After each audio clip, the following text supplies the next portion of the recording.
Hi, it's Coach IanB again. And as far as family businesses are concerned, remember that clarity is kindness. And unspoken expectations create real pain.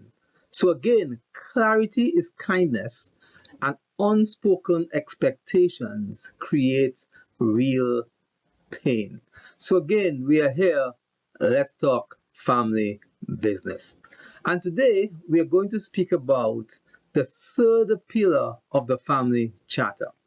And that pillar is expectations. The reality is what we expect, we inspect. Meaning that if I expect something, I am going to be looking for that thing. And as far as family business is concerned, the importance of clarifying expectations is critical.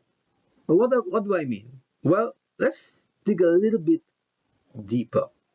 Now, there are three circles of family business. If you read any family business text, there are three circles. These three circles were developed by Renato Tugiri and John Davis in 1978.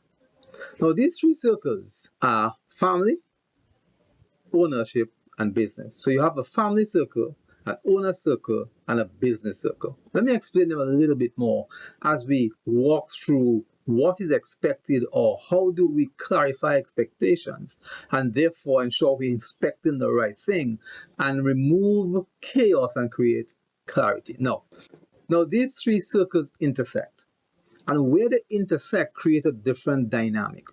So there's a total of 7 different perspectives when these circles intersect. The first one is you have people who are owners, they don't work in the business, and they are not family members. And a lot of family businesses don't have that. So you have owners, not members of the family, and don't work in the business. Then you have people who are members of the team, employees, but they are not family members and they're not owners. And then you have family members who are not owners and also are not working in the business. And then you have the individual intersections. And we'll take another day to go through it in detail. But what I want to do today is to say to you, each of these intersections create a series of questions. So I'll give you a few examples so it makes sense to you in terms of expectations. If you're an owner, but you don't work in the business and you're not a family member, you are interested in your return on investment. You are purely interested in what am I expecting from the money that I put into this business.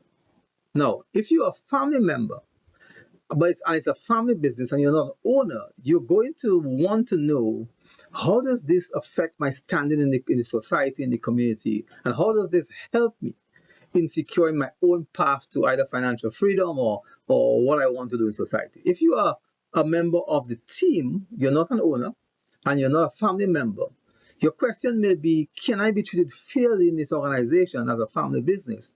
And will I be able to progress my career here in spite of not being a family member? So you can see the expectations based on where you fall in these three circles will be different. And therefore, it is important to define expectations. Now, let's talk about what you want to do as a process. You first want to determine where do you sit. So are you an owner only? Or are you an owner, you work in the business, and you're also a family member? A different dynamic. You're going to have different questions. You may be an employee, a family member, but not an owner. Another dynamic that plays.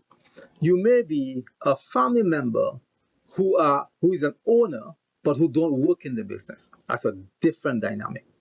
So as we look at these circles, at these three circles as they intersect, it is important to clarify expectations, because if any one of these circles move at a rate or pace or in a direction that is different from the other circles, it is going to create dysfunction within the family business. So it's important that there is clarity around where each of these circles are in connection to each other, what is happening within each of these circles, and therefore there needs to be some sort of governance framework to define this. But the first place to start is to set expectations. expectations. Another example is a succession plan. How do you define a succession plan? Another expectation is, how do I expect to be treated by others? How do I expect, how do others want me to treat them? What are their expectations? So all these critical elements are important in terms of setting expectations for your family business. Now, another expectation may be, for example, how does a family member get into the family business? What happens to family members who are not in the business but maybe owners? What happens to family members who are not owners but are members of the family? How does that impact them? So I hope you're beginning to understand the number of dynamics that are at play within a family business that doesn't exist in a non-family enterprise. So again, Coach IanB, and I'm saying, I am teasing you, I'm provoking you, I am hopefully helping you to kind of see a different perspective of the family business, but also hopefully helping you to begin to understand the level of clarity that's required and the importance of the family charter. Now, if you want to learn more about the family charter, check out our link below, because we are having a family business bootcamp, and we're going to help family owners and business owners who are family members walk through their charter and create a draft or first draft of their family charter. So again, Coach IanB saying, take the time, look through the model, understand.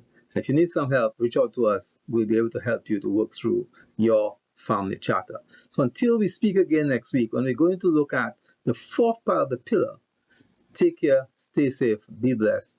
Talk to you soon.